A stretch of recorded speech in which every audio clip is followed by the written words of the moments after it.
Efsanevi Güzellik kanalına hoş geldiniz.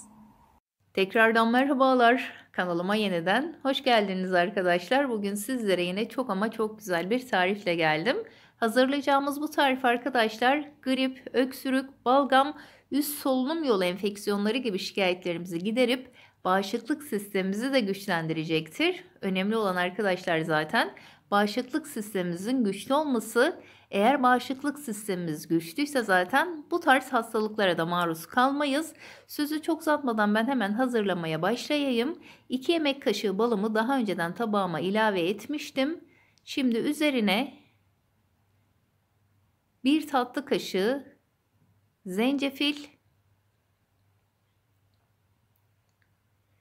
1 tatlı kaşığı da tarçınımı ilave edip bir miktar karıştıracağım.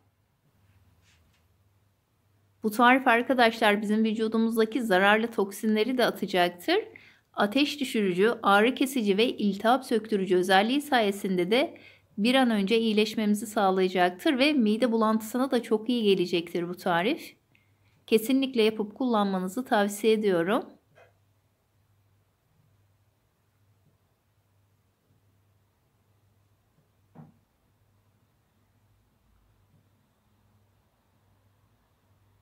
Evet, şimdi üzerine de 3 yemek kaşığı elma sirkemi, 3 yemek kaşığı da taze sıkılmış limon suyumu ilave edip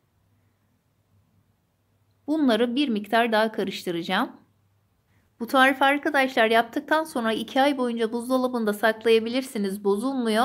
Yapıp buzdolabında muhafaza edin. Hasta olmayı beklemeyin arkadaşlar. Hasta olmadan önce de bu tarifi kullanabilirsiniz. Ciddi derecede bağışıklık sistemini güçlendiren bir tarif. Zaten bağışıklık sistemimiz güçlü olursa hastalıklara karşı da maruz kalmamış oluruz. Benim kış aylarında mutlaka doğal antibiyotiklerim vardır buzdolabında. Kendim de oğlum da kullanıyoruz. Sizlerin de bu şekilde yapıp kullanmanızı tavsiye ediyorum.